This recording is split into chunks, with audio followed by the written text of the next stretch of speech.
from Sarasota Memorial and the Deb Kavanaugh Multimedia Studio, this is HealthCast, a healthy dose of information from experts you can trust. Hi, everybody. Welcome to HealthCast. I'm Allison Gottermeyer. Thank you so much for joining us today as we talk about cervical cancer screening and prevention. Our guest today is Dr. Tony Kiltz, a gynecologic oncologist with the Brian D. Jellison Cancer Institute at Sarasota Memorial. Dr. Kiltz, thank you so much for joining us. Thank you for having me. What exactly is cervical cancer, and are there different types? So cervical cancer is the third most common gynecologic cancer diagnosed in the United States annually. It starts in the uterine cervix, which is the lower part of the uterus that is attached to the vagina. Cervix cancer is caused by what's called the human papillomavirus, or the HPV virus. There are two main types of cervical cancer and then some more rare histologies. The two main types of cervical cancers are called squamous cell carcinomas and adenocarcinomas. Squamous cell carcinomas arise in the outside of the cervix, called the ectocervix, and adenocarcinomas start in what's called the endocervical canal on the inside of the cervix. Who's at risk of cervical cancer, and how common is it? So all women are at increased risk of cervical cancer. It is actually much more common worldwide, with greater than 600,000 cases diagnosed and a significant number of deaths that occur. In the United States, it's, like I said, the third most common type of gynecologic cancer. It is diagnosed in approximately 13,000 women annually and leads to greater than 4,000 deaths per year. So has there been an increase in the number of people diagnosed with cervical cancer? Yeah, so cervical cancer, when you look at the overall trends, it has actually decreased in the number of cases diagnosed since the introduction of the HPV vaccine in the early 2000s. But unfortunately, in the last couple of years, we have seen a 1% to 2% increase, more specifically in certain age groups, mainly among women between the ages of 35 and 45. Are there any symptoms? What should women be on the lookout for? Yeah, so cervical cancer in early stages a lot of time is asymptomatic. It can be commonly diagnosed when women present for their annual gynecologic exam on a routine screening pap smear. But some women will have symptoms, and women should be aware of if they have changes in their menstrual cycles, if they have any bleeding after menopause, if they have persistent, watery, malodorous discharge. Those can all be signs of cervical cancer. So how is cervical cancer diagnosed? So cervical cancer is diagnosed in a couple of different ways. Sometimes if a patient is having symptoms and presents to their gynecologist for an examination and the gynecologist has concerns, they will take a biopsy. That's one way it's diagnosed. Most commonly, it's actually diagnosed after a patient presents to your gynecologist and undergoes a routine screening pap smear. The pap smear may return abnormal or with concerning features, and that would lead the patient's doctor to recommend what's called a colposcopy. A colposcopy is a test where you have a pelvic examination performed, and a special tool called a colposcope, which is like a microscope, is then used to look at a patient's cervix, where targeted biopsies can be performed to rule out any abnormalities or to diagnose a precancer or cancer of the cervix. What does treatment look like for cervical cancer if someone is diagnosed? So treatment for cervical cancer really varies by the stage at time of presentation. So early cervical cancers can actually be managed a lot of times with surgery alone. In some patients who have a later stage cervical cancer, they may be recommended to undergo chemotherapy alone, or they may be recommended to undergo combination chemotherapy and radiation therapy. Can fertility be preserved for women with cervical cancer? In each patient's case, fertility is something that, if it is important to the patient, a conversation can be had with the patient, and there are cases where fertility preservation is possible. Mainly if the patient has an early stage of cancer at time of diagnosis. There are also cases where maybe the cervix and the uterus have intervention, but a patient could retain her ovaries, and this would allow her to consider the use of surrogacy or other measures in the future. How can someone be screened for cervical cancer? It's a really good question. So current recommendations are for all women to meet with their gynecologists annually to at least have a pelvic examination. And as part of that pelvic examination, women should undergo a pap smear. A pap smear is essentially a scraping of the cells of inside of the cervix or the vagina in women who do not have a cervix. Then based on that, the results should be reviewed and patients may need to undergo more testing. How often should someone have a pap smear? Because I know those guidelines have changed. Yeah, the guidelines can be a little tricky, and that's why it's really important to have an informed conversation with your gynecologist. So the pap smear guidelines are really dependent upon the age of a patient. So in the United States, current guidelines are to start routine screening pap smears at the age of 21. There are some exceptions to this, but for most people age 21, women should meet with their gynecologist. There are two components to a pap smear that are important. One is the cytology of the pap smear. What that means is what the cells look like under the microscope. The second portion is what's called HPV testing. HPV testing tests for the presence or absence of the HPV virus. And the HPV virus is the biggest risk factor for development of cervical cancer, and therefore it's important that both of these components are done on routine pap smears.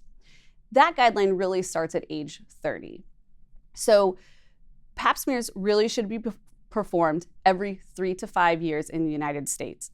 It's acceptable in patients that are less than 30 to undergo a pap smear alone. And patients between the ages of 30 and 65 should have what's called co-testing, where they test for that cytology, or what the cells look like, and the presence or absence of the HPV virus. So you mentioned pap smears up to the age of 65. What about after 65? That's a really good question, and it can be confusing for patients and providers. So current guidelines say you do not need pap smears after the age of 65, but before you can say you don't need a pap smear. Actually, there's very strict criteria. In order to discontinue pap smears, you need to have had negative screening in the last 10 years. So I think a lot of time there's the misconception that I turned 65 and I no longer need pap smears. But actually, you need to have had negative pap smears in the 10 years preceding this.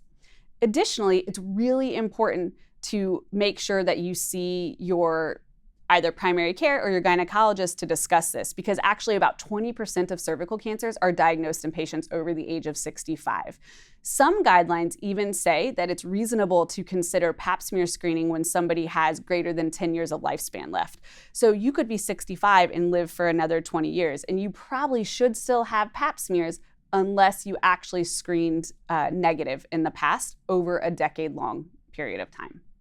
So I know you said that many of these cancers are caused by HPV. Are there any additional risk factors? Are there any people who should be screened sooner or more often?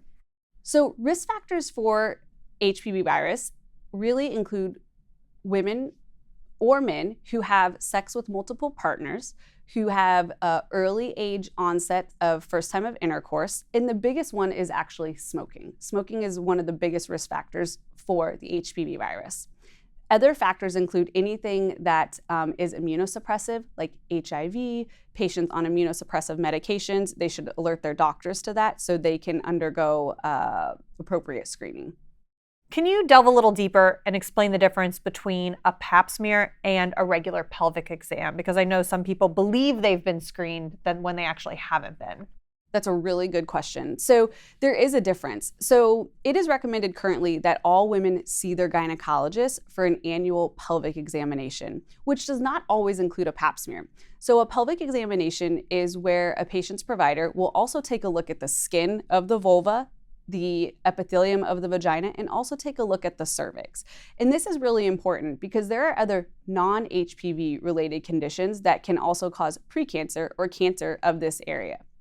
A pap smear is performed when the actual scraping is done. It may cause some minor discomfort, but for most people, it's a very tolerable procedure. You do not need a pap smear every year as long as your pap smears have been normal. So you may not have a procedure done, but the pelvic examination is still very important.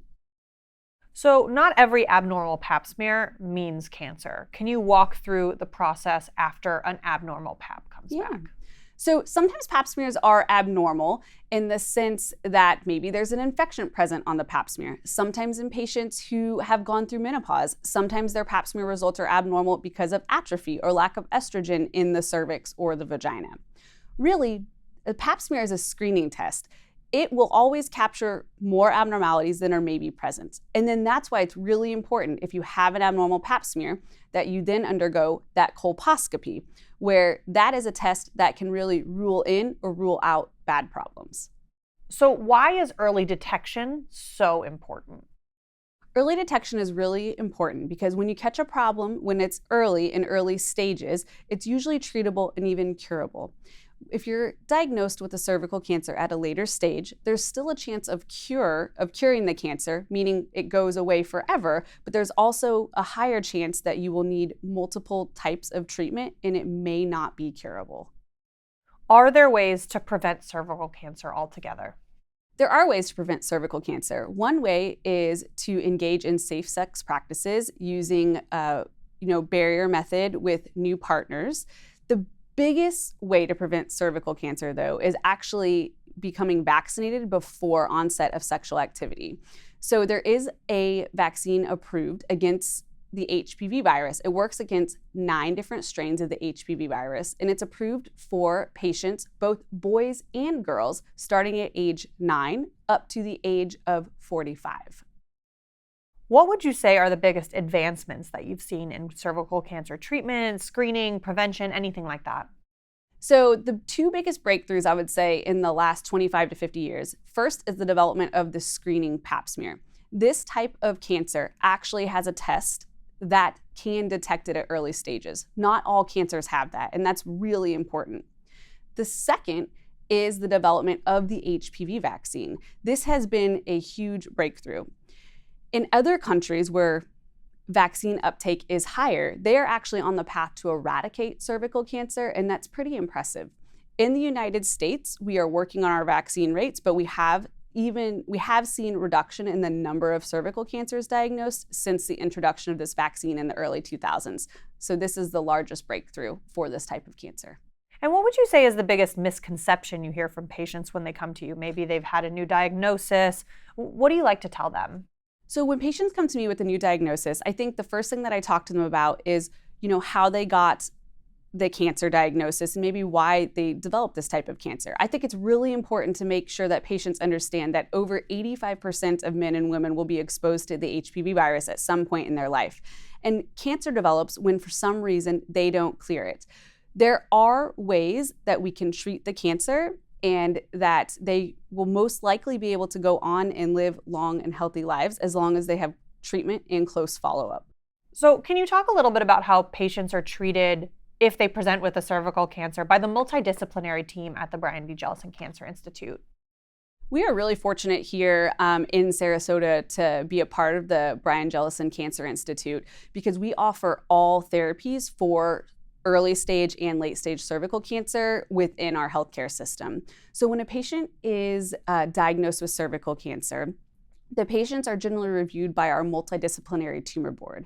And this consists of a treatment team including radiation oncologists, medical oncologists, GYN oncologists, and radiologists. And therefore, we can form individualized treatment plans based on the patient's clinical symptoms and presentation. Patients are able to get all standard of care treatment here in Sarasota. We are able to provide both chemotherapy, radiation, and even specialized radiation called vaginal brachytherapy. So we're really fortunate for our patients in Sarasota to be able to stay here and receive treatment locally. Is there anything else you want to add? The one thing I will say, I think the biggest breakthrough is really if you can have your children or prior to first onset of sexual activity is really consider receiving the Gardasil vaccine. That's the biggest thing. We know when in patients who receive the vaccine prior to becoming sexually active, those are the patients that even if they are impacted by the HPV virus in the future, have the highest rates of clearance. Dr. Kiltz, thank you so much for joining us today. As always, we encourage everyone in our community to visit smh.com to get the latest from Sarasota Memorial. Have a great day.